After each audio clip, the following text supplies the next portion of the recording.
Who built the Great Pyramids? How? Why? Questions many have attempted but seemingly failed to answer. Although claimed as tombs, with the different internal chambers within the largest, Khufu, named in representation of this purpose. Interestingly, Khufu, or Cheops, is the only one of the 3 pyramids with internal chambers.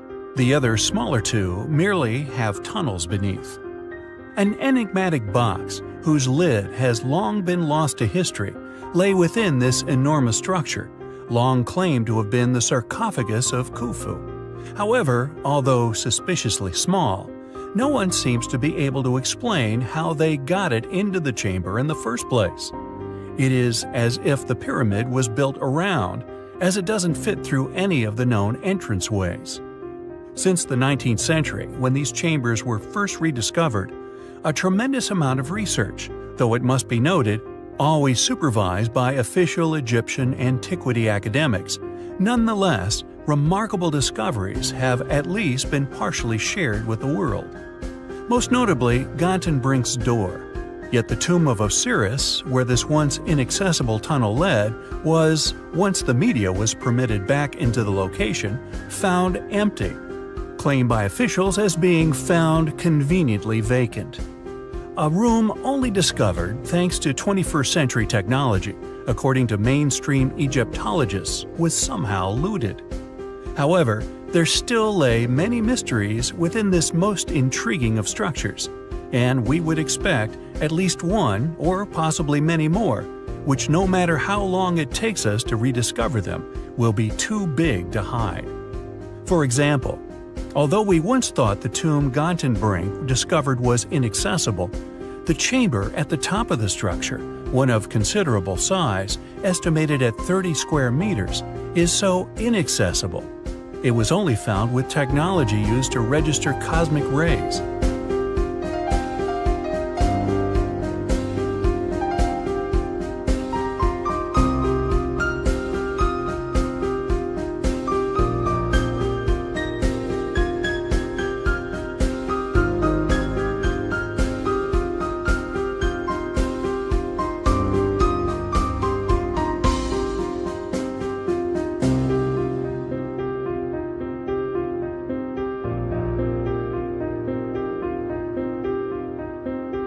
A technology usually utilized in high-energy particle physics, capable of tracking particles called muons, produced when cosmic rays strike atoms in the upper atmosphere.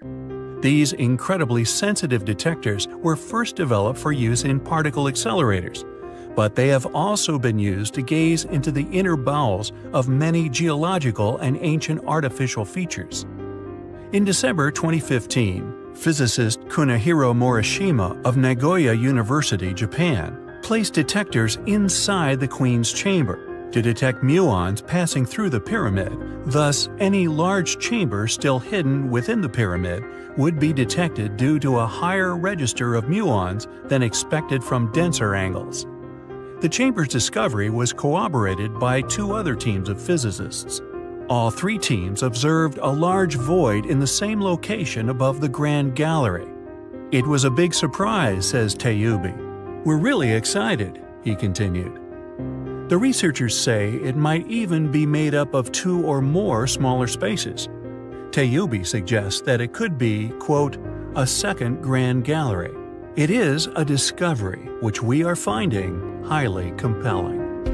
The Pyramid of Menkaure, the smallest, yet by no means least interesting of the Great Pyramids of Giza, claimed to have been built by the Egyptian pharaoh Menkaure some 4,000 years ago. The pyramid's origins, however, like the many other giant and perfectly carved structures and statues found throughout the Giza Plateau, no one seems to be able to explain how or why such figures within known, well-studied history accomplished such feats. With the entrance to the Chapel of the Cult exposing just how much of a challenge this construction would have been for our copper welding ancestors some 4,000 years ago.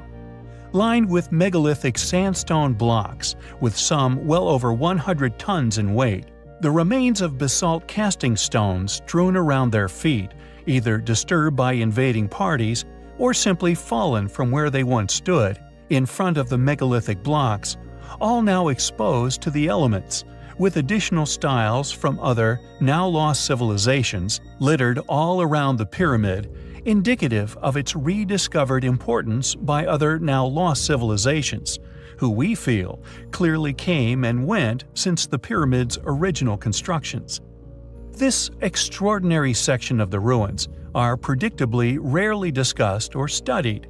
We believe this due to the inexplicable nature of the surrounding ruins, in addition to further supporting claims that the casting stones found upon the pyramids are not only covering megalithic blocks of an even larger scale, but were a later addition, just like that of the unfinished polygonal masonry, making up additional casing stones around the entrance of the Menkaure pyramid itself.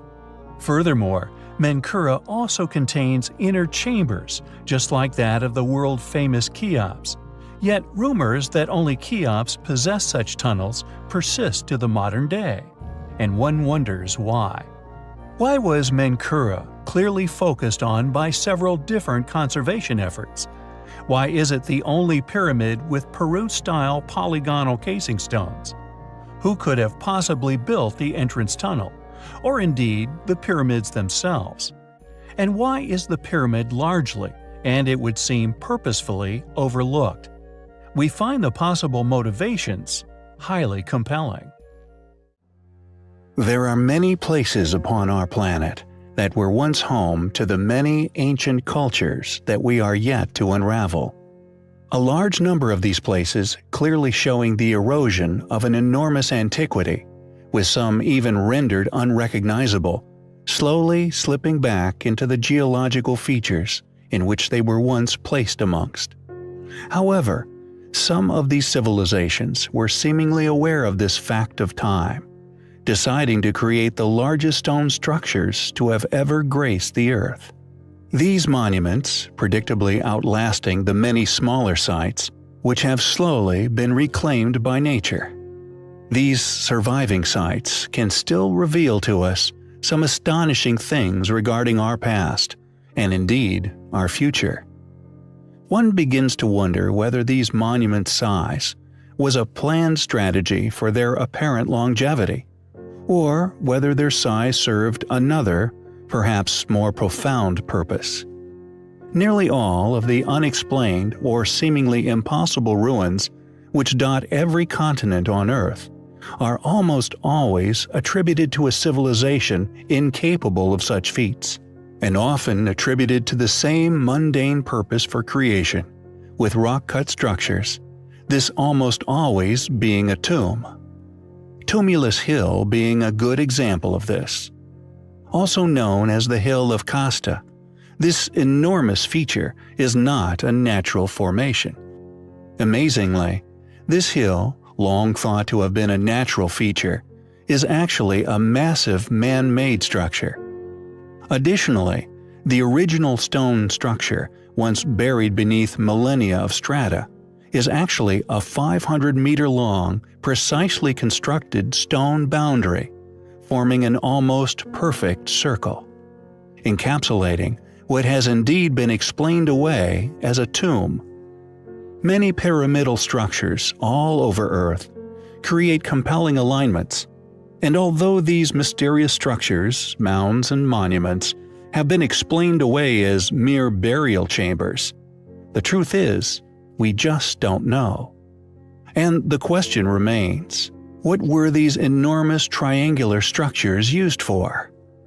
Guarded by sphinxes, most probably Anubis, amazingly, the size of Giza's pyramids are relative to the distance of each of Orion's stars.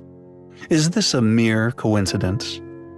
Along with our recent research into clues left regarding an ark, be it Noah's Ark or the Ark of the Covenant, a theory we touched upon previously has begun to present some rather compelling leads connecting these structures, the alignments, star constellations, and a possible purpose for the pyramids.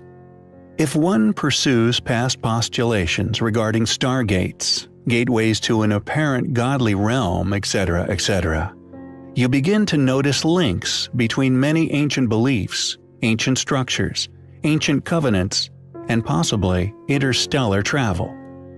The double hexagram, now largely recognized as the Star of David, is also the shape realized when connecting many ancient sites upon our Earth. Is this shape also an illustration of an arc? Connecting or visually overlapping two pyramids into one point? What was the Ark of the Covenant? Did it power the pyramids? Did it once reside within the Great Pyramids?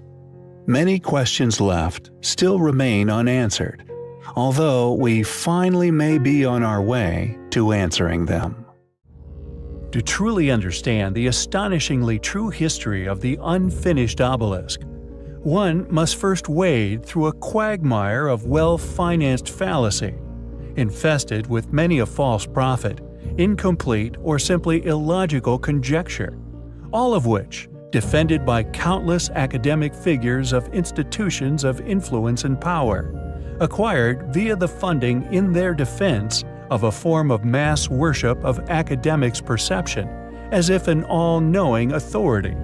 So, with things like the obelisk, for example, one begins to wonder if this all be by design. Since academic records of this monument began, no one who has described it, predictably, has ever managed to wrap their head around how such a stone could have possibly ever been moved.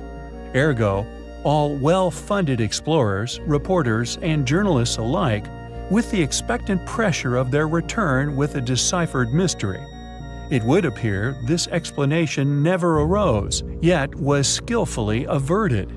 Firstly, the rock had indeed been abandoned abruptly at some point in history, conveniently allowing academia to make nearly all those interested in the obelisk overlook this eventual intention by its original creators, a distraction made by a fault line. Chris Dunn, an independent investigator held in varied regard, found that details of decoration were already being added to the stone as it was being hewn, running exactly through this so-called fault, disproving this so long-held academic fallacy.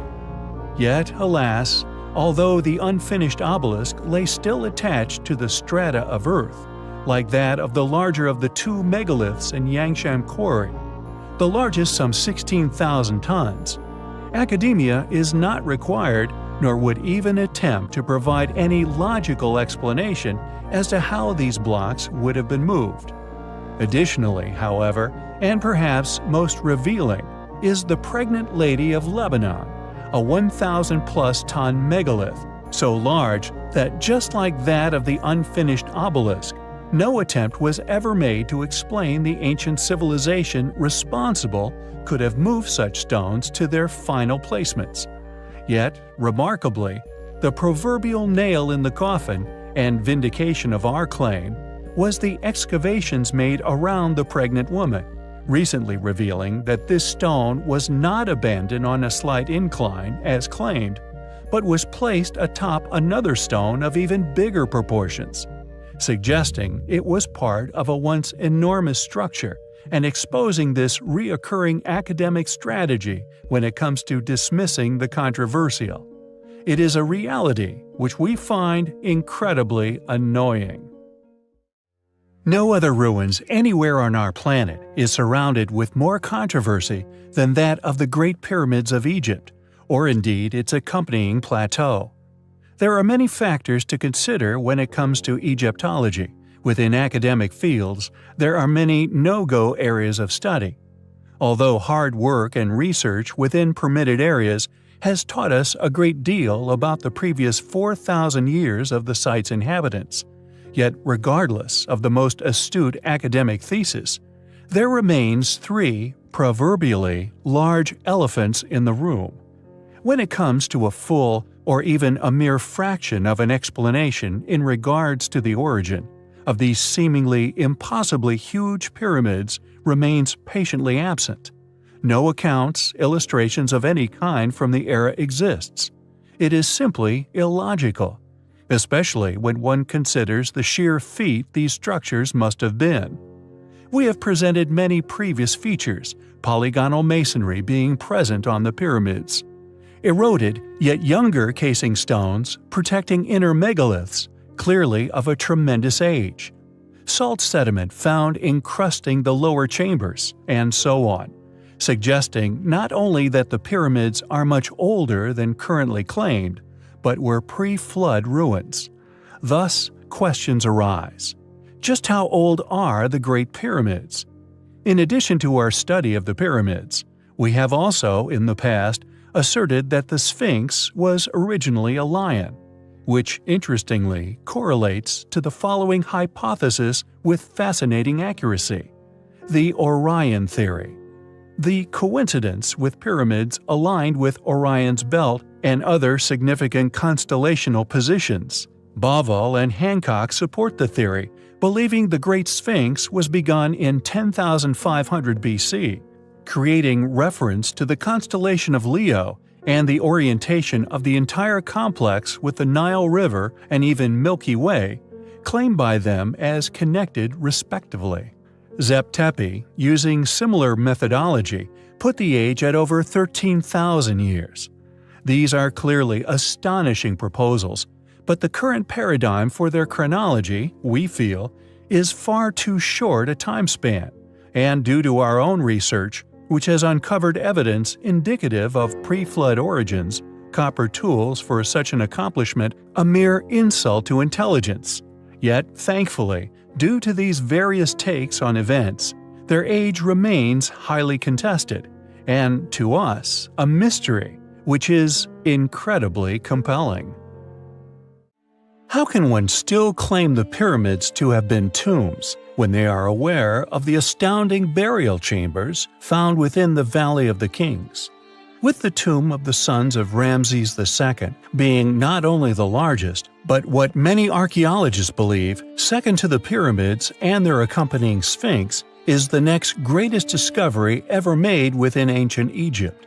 A literal labyrinth of chambers. It was initially discovered in 1825, yet due to its gargantuan scale, it wasn't until 1995, and thanks to an Egyptologist known as Kent R. Weeks, that we have begun to re-establish its true possible size.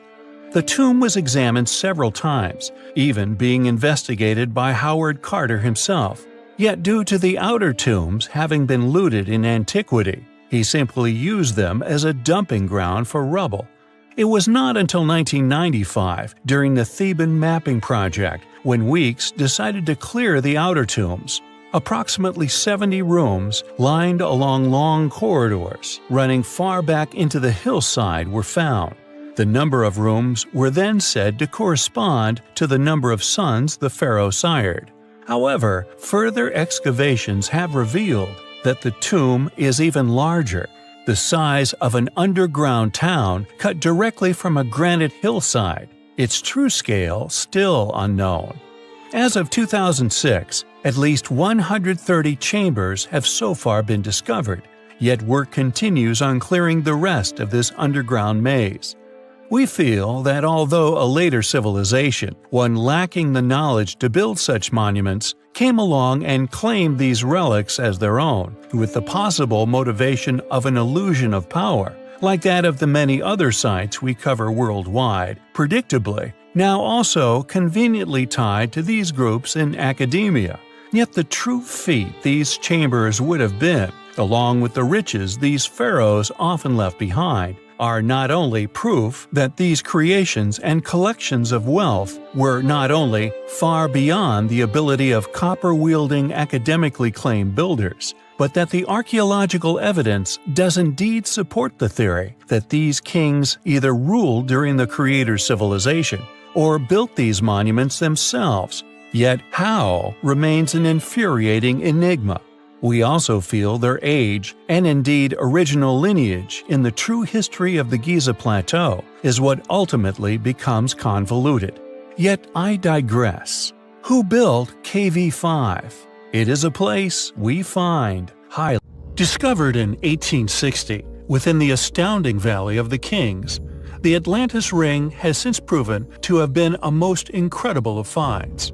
Not only for the secret sacred geometry, that was found to have been inscribed upon this seemingly insignificant clay ring, but also for the strange, seemingly reoccurring pattern of curses or good luck talismans wrapped around the entire magic of this once incredible yet now lost civilization.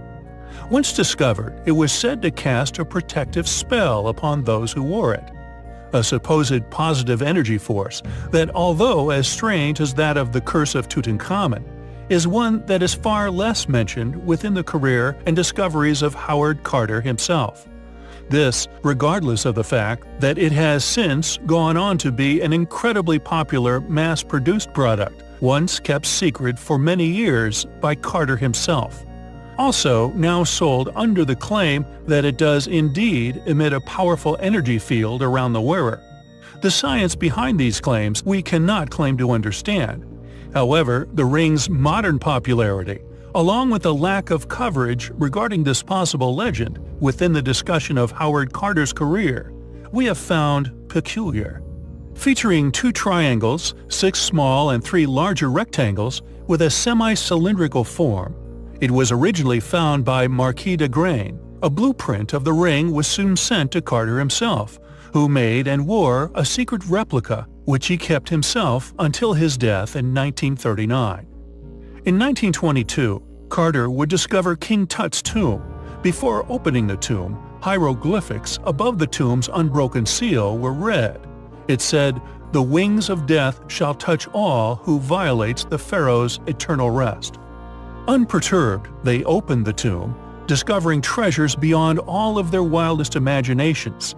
Yet, as warned, all who were involved in this discovery eventually met curious fates, with just Carter himself left, the one person who was undeniably the most guilty party in the entire excavation. He would not die until 17 years later, at the reasonably young age of 66. During these 17 years, however, the flurry of media attention around the claimed curse persisted. Interestingly, whenever asked how he had seemingly escaped the curse for so long, he would always reply that he had a secret talisman, a good luck charm, that protected him from the curse. This initial cast of the ring Carter had made, it turns out, he seemingly knew of its incredibly important geometric significance. Yet it was not until 1940, while going through his documents, that his studies and indeed rules of wearing the ring were revealed to the world. His talisman, a replica of the Atlantis ring, a relic many thousands of years old, originally made from Aswan clay, like something out of a Holy Grail story. It seems the least valuable, seemingly most conspicuous of finds, turned out to be one of the most, if not the most valuable to Howard himself. Out of all the golden wonders he had ever unearthed, this one which he didn't even discover himself, he kept closest to his heart. It is because of this that we find the Atlantis ring highly compelling.